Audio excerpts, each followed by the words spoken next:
Schwarzenegger was recently profiled in The Atlantic in a piece titled Arnold Schwarzenegger's Last Act: What Happens When the Terminator Turns 75. In it, he talks about his life, his marriage to Maria Shriver, his hopes for politics, and more. And joining us now, Arnold Schwarzenegger. No, actually, wait, I've been misinformed. It's the author. It's the guy who wrote about Arnold Schwarzenegger, staff writer of The Atlantic, Mark Leibovich. Leibo, we kid because we love. We're really glad you're here, though. I read the piece yesterday. It's fantastic. I recommend everyone to do the same. Just give us a little bit of your impressions about where Schwarzenegger is in his life, as you put it, Arnold in winter, and how he views himself right now. Well, it's interesting, and this struck me when I decided to write about him. He's had this incredible sort of concoction of American celebrity.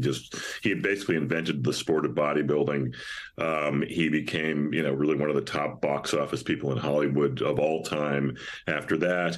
And then, decided to go into politics. First try, gets to become governor of California, and, is really known in every corner of the world. And I turned around one day last year and I saw that he had turned 75 years old.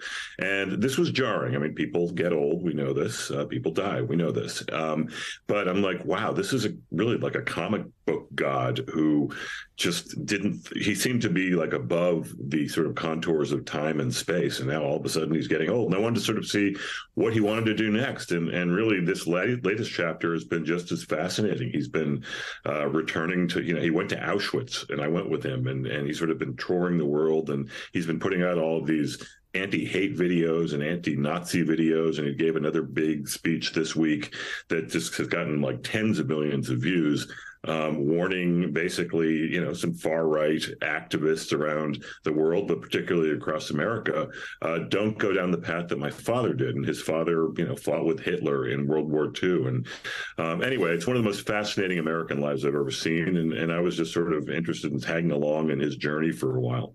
He also, of course, has strongly condemned Russia's invasion of Ukraine and urged Russian soldiers to walk away from Putin's efforts there.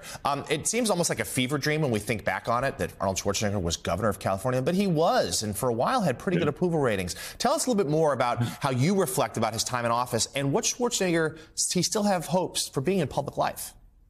Yeah, very much so. I mean, he was really one of the first signature celebrity politicians, right? He decided, hey, I'll just jump into politics now. And so in 2003, there was a recall of Gray Davis, the very unpopular, sort of embattled governor of the state. Arnold jumps in, and lo and behold, he's the new governor of California. And he was one of the hottest political figures in the country. I mean, he spoke for, the Republican convention in 2004. He married into the Kennedy family. He kind of transcended a lot of normal political boundaries.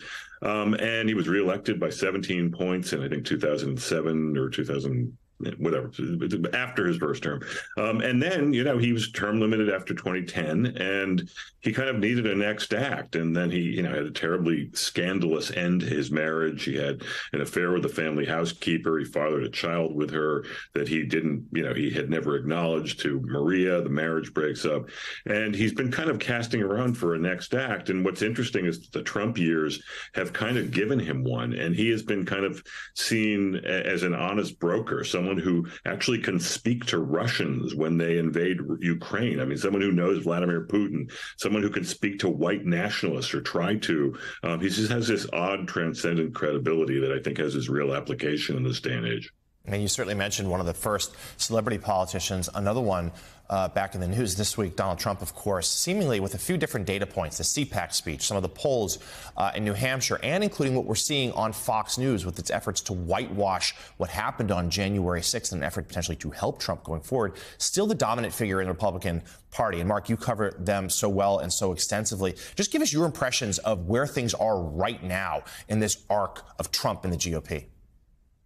I mean, what's interesting is that the arc is somewhat similar to what it has been. I mean, Trump, just sort of as he has since 2015, has this iron grip on the party, and it just takes all of these different iterations over the years. And now we see just the absurdity of the disingenuousness between what people on Fox will say on the screen based on how they really feel, or what Kevin McCarthy and Lindsey Graham will say privately versus what they'll say publicly.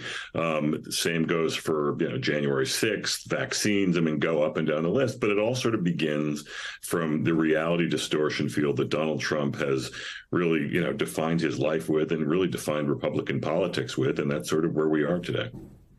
Staff writer at The Atlantic, Mark Leibovich. It's a great piece. I encourage everyone to read it. And Mark, we'll thank you for being with us today. We'll see you again a little later on Morning Joe.